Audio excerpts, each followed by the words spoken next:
ഞാൻ ഇന്ന് അൺഎക്സ്പെക്റ്റഡ് ആയിട്ട് ഭയങ്കര ഹാപ്പിയാണ്. ഇന്നത്തെ ഹാപ്പിനെസ്സിന്റെ റീസൺ അൺഎക്സ്പെക്റ്റഡ് ആയിട്ട് കിട്ടിയ ബ്ലെസ്സിങ്സ് ആണ്. നമ്മുടെ ലൈഫിൽ എത്ര തന്നെ ഹാപ്പി അല്ലെങ്കിൽ എത്ര തന്നെ പ്രശ്നങ്ങളുണ്ടെങ്കിലും ചില അൺഎക്സ്പെക്റ്റഡ് ആയിട്ടുള്ള മൂമെന്റ്സിൽ നമ്മുടെ ലൈഫിൽ വലിയൊരു പങ്കുണ്ടാവും. അതുപോലൊരു മൂമെന്റ് ആയിരുന്നു ഇന്നത്തെ ദിവസം.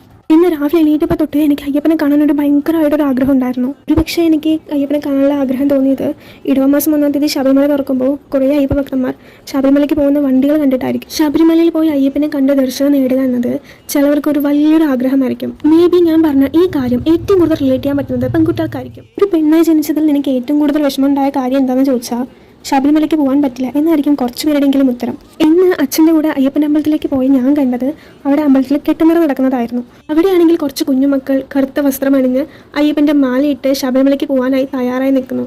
ഞാൻ ഈ കുഞ്ഞുമക്കളിൽ കണ്ടത് എൻ്റെ ചെറുപ്പകാലം തന്നെയായിരുന്നു. കുറേ വർഷങ്ങൾക്ക് മുന്നേ എനിക്കും ഉണ്ടായിരുന്ന ഇതുപോലത്തെ ഒരു കാലം. അന്ന് ഞാൻ വൃദ്ധം എടുത്ത് അച്ഛൻ്റെ കൂടെ പുഴയിലും കുളത്തിലെല്ലാം പോയി കുളിച്ച് അയ്യപ്പൻ്റെ മാലയണിഞ്ഞ് അങ്ങനെ അമ്പലത്തിൽ കെട്ടുന്നറ കഴിഞ്ഞ് അച്ഛൻ്റെ കൂടെ കൈപിടിച്ച് ഓരോ മലകളും കയറി ഇരുമുടി കെട്ടുമേന്തി അച്ഛൻ്റെ കൈപിടിച്ച് പൊന്നും 18-ാം പടി കയറി അയ്യപ്പനെ ദർശനം കാണുക എന്നതൊരു വലിയൊരു ഫീലാണ്. അത് രോമാഞ്ചമാണ് ശരിക്കും പറഞ്ഞാൽ. പിന്നെ ഫ്രാങ്ക് എനിക്ക് ആ മൊമെന്റിൽ തോന്നിയത് മാളികപ്പുറം സിനിമയിലെ ദേവനന്ദ പൊന്നു 18-ാം പടി കയറിയിട്ട് സ്വാമിയെ ശരണമയ്യപ്പ എന്ന് വിളിക്കുമ്പോൾ കിട്ടുന്നൊരു ഹാപ്പിനെസ് ഉണ്ട്. അപ്പം നമ്മൾ അനുഭവിച്ച ഫീൽ ഉണ്ടല്ലോ, അത് ശരിക്കും പറഞ്ഞറിയിക്കാൻ പറ്റില്ല. അയ്യപ്പനെ കൂടെ കണ്ടാൽ കിട്ടുന്നത് ശരിക്കും ഒരു രോമാഞ്ചം തന്നെയാണ്.